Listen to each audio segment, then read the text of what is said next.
अस्सलाम वालेकुम dear viewers, मैं हूं Wahid Wazir. Welcome to my YouTube channel. तो इस वीडियो में हम डिस्कस करने वाले हैं role of auxin in abscission. तो पहले हम एब्सेशन को लेते हैं कि एब्सेशन का मतलब क्या है। तो ये जो टर्म है एब्सेशन, ये डिराइव हुआ है लैटिन वर्ड एब्सेंडर से, जिसका मतलब है टू कट ऑफ और टू सेपरेट। एब्सेशन को हम ये डिफाइन करते हैं the shedding or detachment of leaves, flowers and fruits from the living plant is called abscission. living plant body से leaves और flowers और fruits का शेड हो जाना, डिटेच हो जाना, गिर जाना, तो इसको एब्सेशन कहा जाता है। फॉर एग्जाम्पल, ये एक लिविंग प्लांट है, ये एक लीफ है, ये एक फ्रूट है और ये एक फ्लावर है। तो इस लिविंग प्लांट से इस लीफ का या इस फ्रूट का या इस फ्लावर का डिटेच हो जाना, शेड हो जाना, गिर जाना, तो इसको हम कहते हैं एब्सेशन। अब यहां पर ये नोट कर लें, इथाइलिन हार्मोन ये एक प्लांट हार्मोन है। आगे जाकर हम डिटेल के साथ डिस्कस करेंगे। तो इथाइलिन हार्मोन जो है ये एब्सेशन को प्रमोट करती हैं, एब्सेशन को प्रमोट करती हैं। लेकिन ऑक्सीन हार्मोन एब्सेशन को डिले करती हैं। ऑक्सीन हार्मोन एब्सेशन को डिले करती हैं। ऑक्सीन हार्मोन जो है ये लीव्स, फ्लावर्स और फ्रूट्स को प्लांट बॉडी के साथ अटैच रखती हैं, प्लांट बॉडी से गिरने नहीं देती। अब यहां पर सवाल ये पैदा होता है कि how ethylene promote abscission and how auxin delay abscission. तो पहले हम इथाइलिन का लेते हैं कि how ethylene promote abscission. Again for example, ये एक प्लांट है, ये एक लीफ है, ये एक फ्रूट है और ये एक फ्लावर है। तो यहां पर लीफ के बेस में एक लेयर मौजूद होती है, स्पेशलाइज्ड सेल की एक लेयर मौजूद होती है। यहाँ पर फ्रूट के बेस में भी मौजूद होती हैं, फ्रूट के बेस में, और यहाँ पर फ्लावर के बेस में भी मौजूद होती हैं, फ्लावर के बेस में।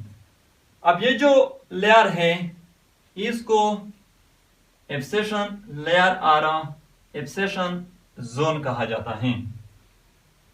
ये जो लेयर है एब्सेशन लेयर, यहां पर हाइड्रोलिटिक एंजाइम मौजूद होते हैं लाइक सिलोलेस एंड पैक्टिनेज, लेकिन ये इनएक्टिव फॉर्म में होते हैं। हाइड्रोलिटिक एंजाइम मौजूद होते हैं यहां पर, लेकिन इनएक्टिव फॉर्म में होते हैं।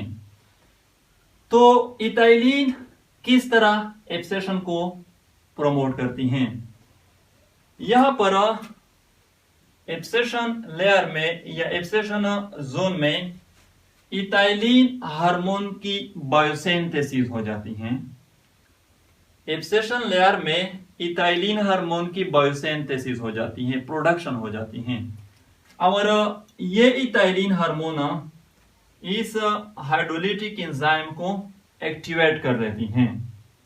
जब इसकी बायोसिंथेसिस हो जाती है, फिर ये इथाइलिन हार्मोन हाइड्रोलिटिक एंजाइम को एक्टिवेट कर देती हैं।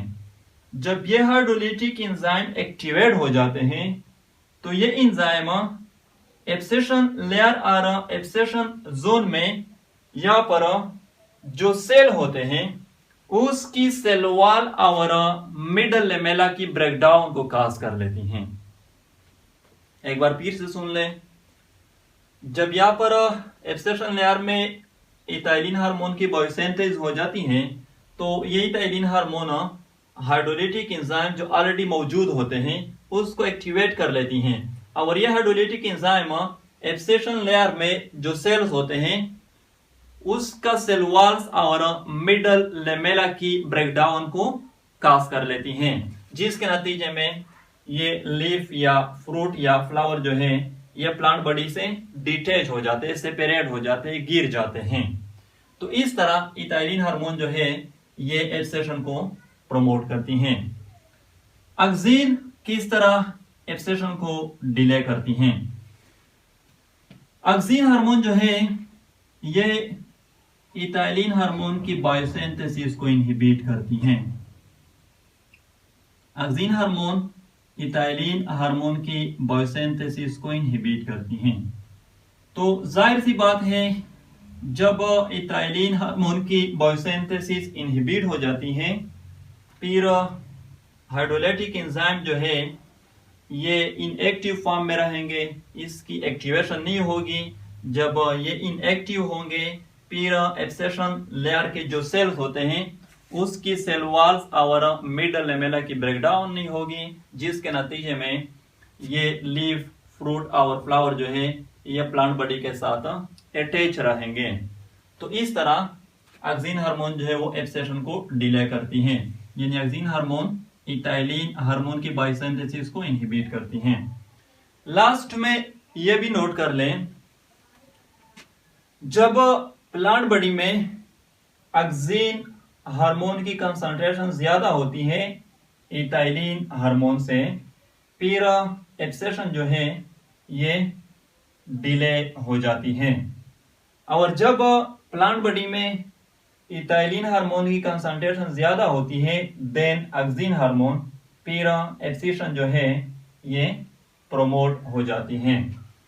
तो ये था role of auxin in abscission.